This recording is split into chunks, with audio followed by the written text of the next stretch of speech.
Today, I get to talk about sin, and that's a pleasant thing to talk about in our philosophy.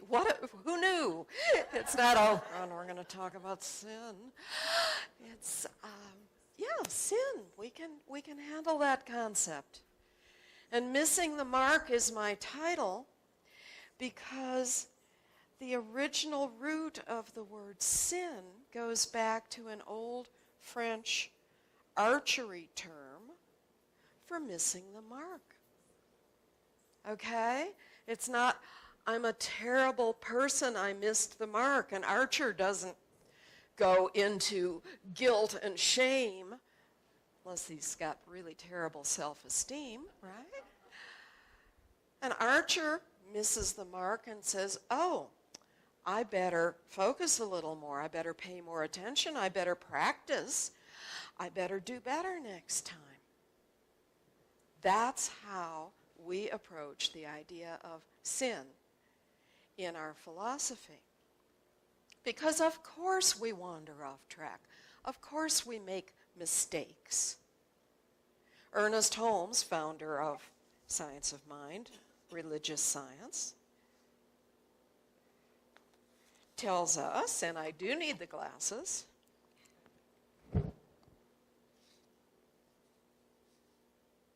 he says, we are not downtrodden, depraved, and miserable sinners, born in sin and conceived in iniquity and shame, some to go to heaven and some to hell, and all to the eternal glory of God.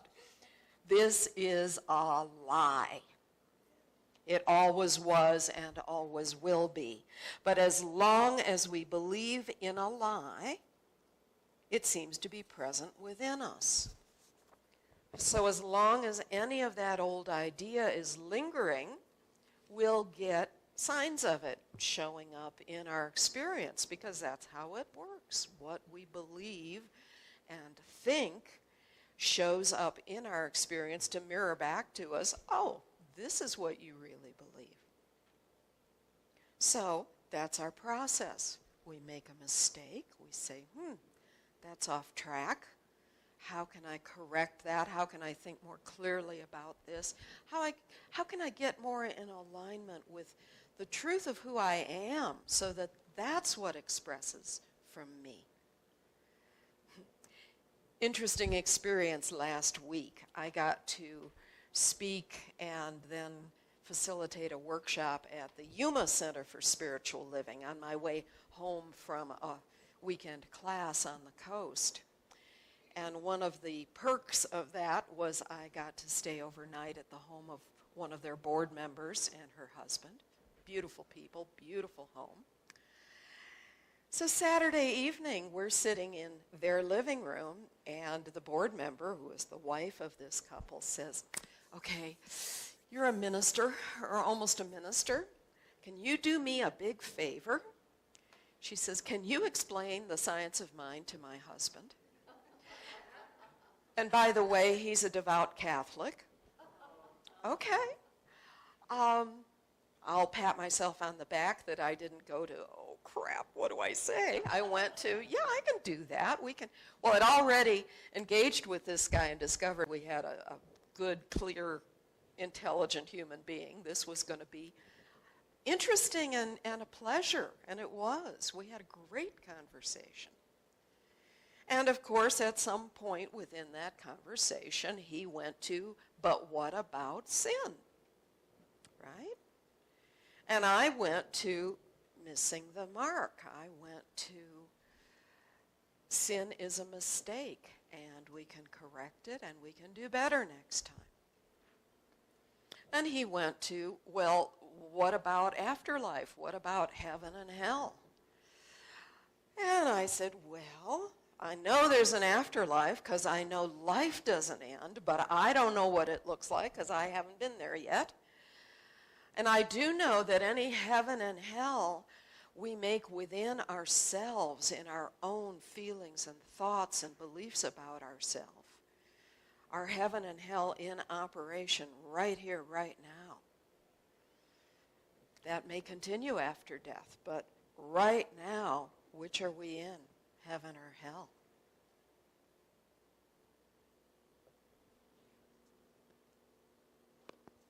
Another Holmes quote. We are not punished for our sins, but by them. Right? If we do something out of integrity, out of alignment, and then go into our own shame and blame and guilt, we have carried ourselves into a hell of our own making as punishment for that sin. Or if, and this is another part of our teaching, if everything we do gets and think and feel gets a reaction back to us. Another definition for karma. Karma doesn't have to mean out in the next lifetime. Karma can be right here. This happens. I participate in the world this way, and the world participates back. That's karma. Great saying about this, and I have to give you some backstory because I can't help myself. I love things and sayings and objects. I got a whole house full of books and pretty things.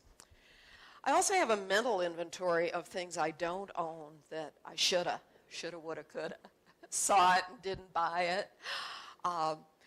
This particular one I'm going to tell you about, I never even saw it. This is a secondhand information, and I wished I owned it. Had a friend that took a road trip, stopped at a truck stop with one of their junky gift shop thingies going on, saw a rack of baseball caps, kind of like T-shirts with slogans. These were caps with slogans. And he came home to report that he saw the best cap in the world for Science of Mind. And I said, why didn't he buy it and give it to me? Across the top of the cap, that's what you get when you do what you did. That's the whole thing right there. That's what you get when you do what you did. It's not, how could I be a victim of this terrible circumstance? That's what you get when you do what you did. That's karma. So what do we do about it? And how do we address it that the karma that starts showing up feels good instead of, oops, I stepped in that one? Well, that's our job. And it's not the universe's fault that it gives us these things to look at and reimagine and rethink how we want to relate to the world. There's good reflected back to us as well as bad. But that's the universe's job, is that reflection. This is what you're thinking now. This is what you believe about yourself. Here's the mirror. Look in it and make some choices. Maybe make new choices. My first minister of Science of Mind, this was 1984 in Santa Fe, Reverend Frederick Patchen. He said, all of us think that automatic pilot on an airplane is this wonderful thing that you plot a course and it just does that. He says, but it doesn't really work like that. Automatic pilot sets a course, the pilot programs in the course, and then the system judges as you wander off course till you reach a certain parameter and bump up against it. And it says, oh, and it corrects. And it corrects farther than straight, and it goes over till it bumps here. Oh, correct. So it's auto-correcting itself to take its perfect course. Well, maybe that's what our lives look like. And maybe that's the universe holding up the mirror and saying, oops, you bumped, correct course. But there's no shame in that. It's, oh, I'm off track again. Let's correct. Reverend Frederick also said that the faster that we're moving, the harder we hit. That's unfortunate, but let's go with easy, okay? I like that one. But karma, autopilot, that's what you get when you do what you did. This is our mistakes, our corrections, our intention to achieve better, clearer, more compassionate ways of loving ourselves and those around us and the world in general. As long as we're human, all of this is going to be going on. And there's going to be some missing the mark. And there will be opportunities to correct.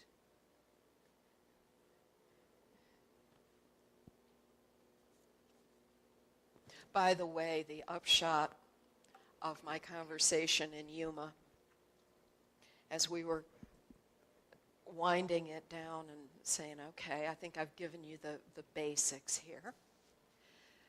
My new Catholic friend said, okay, I think I understand. You're libertarians. And I grinned and nodded and then went home and checked out the actual definitions because I had an idea of most of what he probably meant, but I wanted to make sure I was on track with it. And maybe not politically. Well, there are different ways of politically being a libertarian. There's several different directions that can take. And I'm not pretty much a political person at all, so never mind. But at the philosophical level, libertarian means free will, freedom of choice, personal responsibility. Well, yeah, that's who we are. I take responsibility for that mistake and choose to correct my course. I'll take that definition.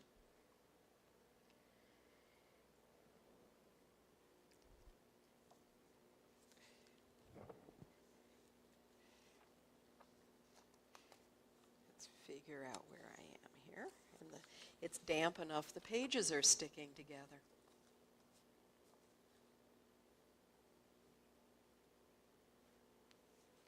Yeah, so owning our mistakes, being willing to be grateful for the feedback, choosing a new course of action, a new thought. Ernest Holmes again, there is no sin but a mistake, and no punishment but an inevitable consequence. That's what you get when you do what you did. In conversation with a minister friend of mine out in California, she graduated last year and has her own congregation in California now. She says, I've got a theory on why our communities stay as small as they are, why we're not growing more. She says, I don't think people like to hear that they get to take responsibility. I think it's easier for them to be a victim and to be in the old model and to be told what to think. And it can be hard to step up and say, yes, this is who I am, and I am responsible for my own life, and I'm responsible for what's showing up in it, and I have the opportunity to expand my idea of who I am and have a healthier, happier, fuller, more abundant life. Yes, it takes a commitment to do this work. But oh my goodness, the rewards. So what are ways to exercise that commitment? What are some methods that we can put in place that actually get us somewhere, that start working the process of looking in the mirror, looking at our world, making new choices? One that's a really nice practice that I got from Reverend Guy Williams, Fallbrook, California. Reverend Guy is a big fan of the Christian mystics.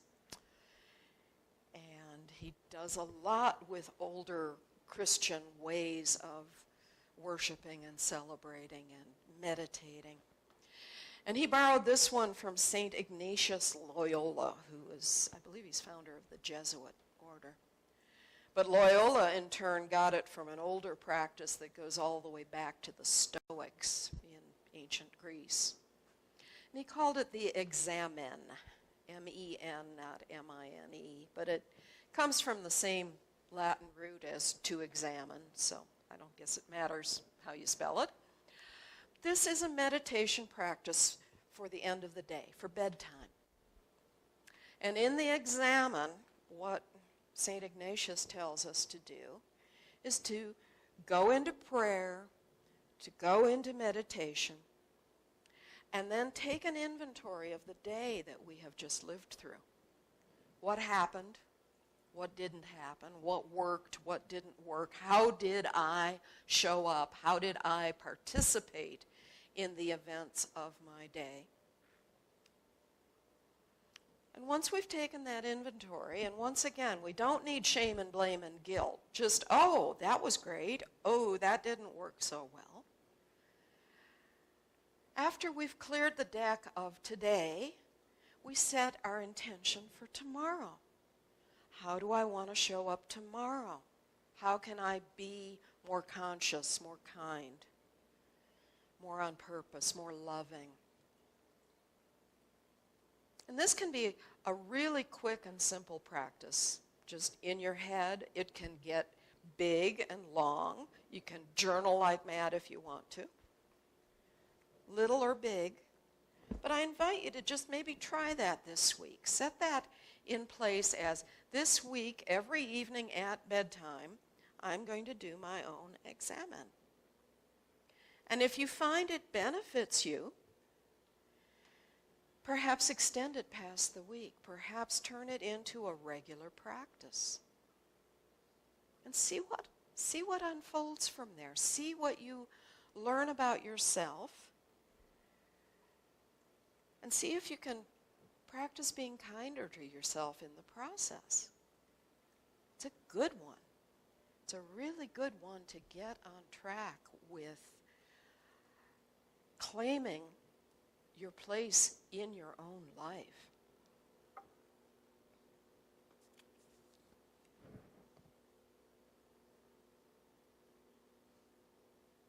And we may find out that the mistakes that we made during a given day have as much to do with our belief about ourselves as they do with what was going on in the outer realm. What setup do I have going on that allowed this to show up and mirror for me? We take it deeper. But you can't take it deeper if you're not doing the work at all. You gotta, start on the surface and then dive deep. But do it. Be with it. Pay some attention and set some intention. Ernest Holmes tells us, perhaps Emerson was right when he said that ignorance is the only sin. The only sin there is. And if that's true, then wisdom is the only solution. Okay? To move from ignorance to wisdom. And in your center, your affirmations for attracting your next leader, it's all about wisdom. Yes, that's what we're inviting here. Ignorance is the only sin there is. And if so, wisdom is the only solution.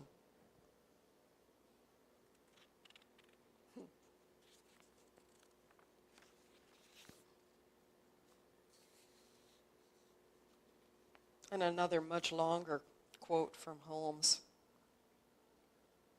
The same mind that is in us is in the universe. The same mind, no difference. Now then, we reflect into this universal mind what we think.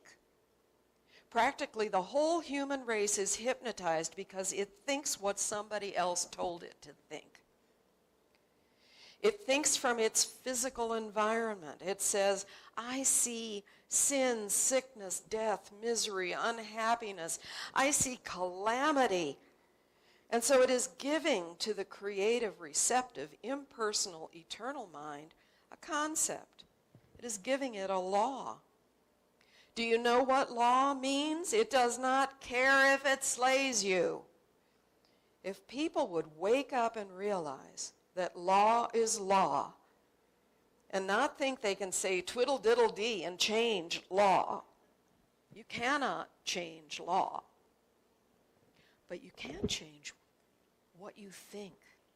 You can change your inner beliefs about yourself and about the world and about God and what that means to you and for you and in you. We can choose what we think and feel.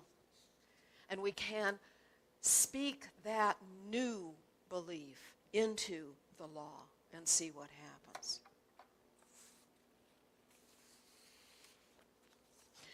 So, excuse me, back to my new Catholic friend, and then reminded also that yesterday morning as I sat at my desk, I had Jehovah's Witnesses knocking on the door, inviting me to a 3-day, what did they even call it? I wrote it down.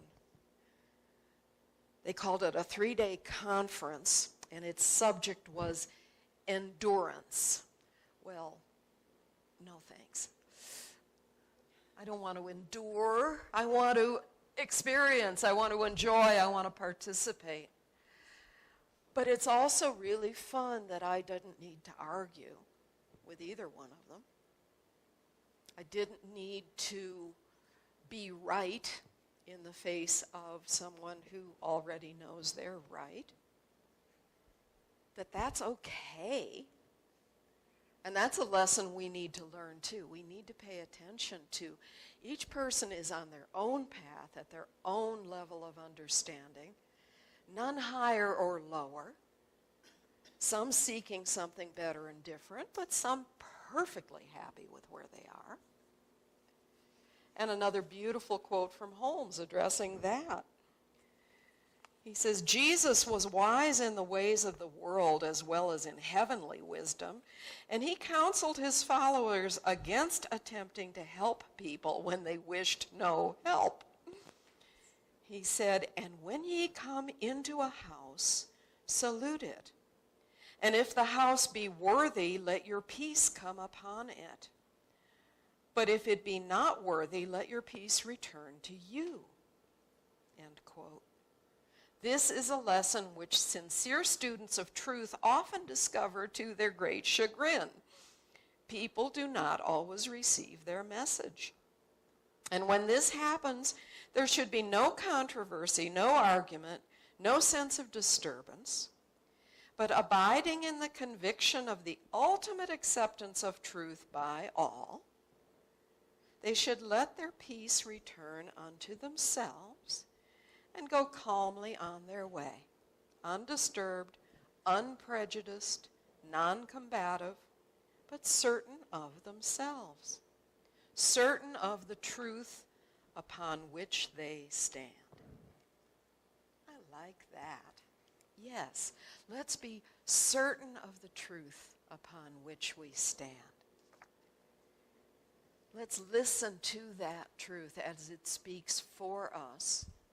And it speaks uniquely to each of us. No two of us are on exactly the same path to our full spiritual embodiment, awakening, knowing.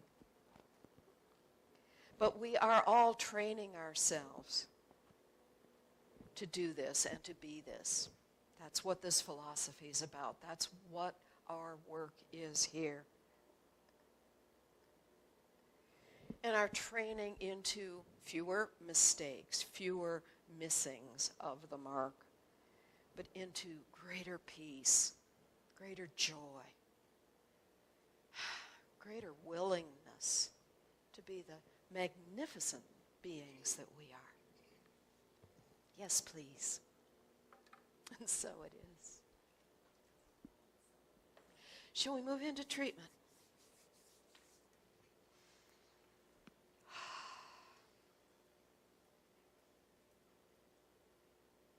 I know there's only one life, one living God, Spirit, source, life, love, wisdom. We give it so many names, and it answers to all of them, and it's bigger than all of them. And it loves itself being all of its creation, being each of us at whatever place we find ourselves. In whatever religion we're practicing to bring us closer to that inner truth. Spirit just says, yes, my beloved, wherever we're at, and enjoys being itself as us. All of it. The beautiful moments, the scrunchy, scritchy ones.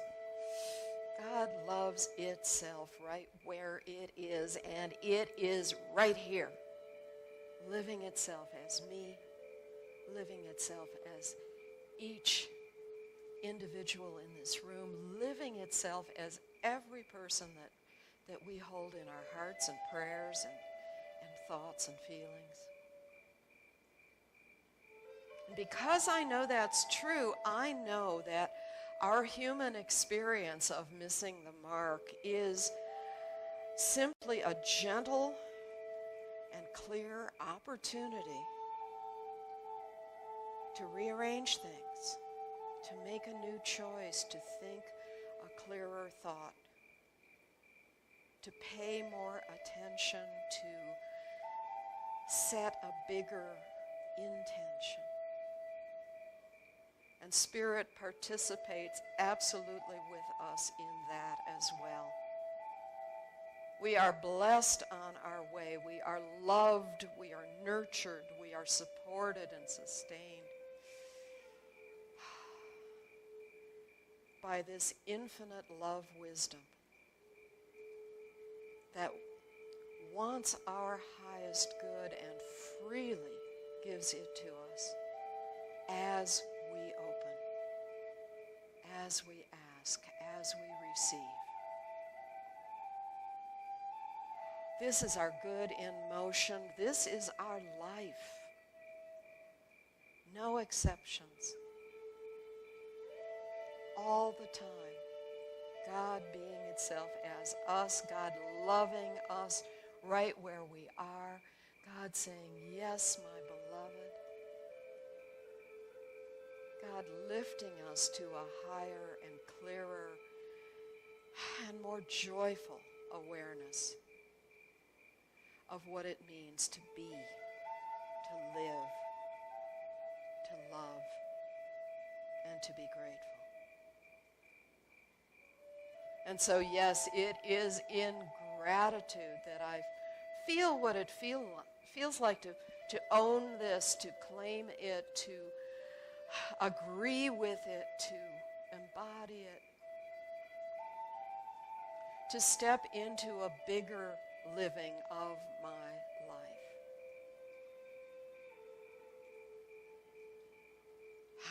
And in that gratitude, in that expectancy, in that willingness, I release this word. I let it go. I let it be. And so it is.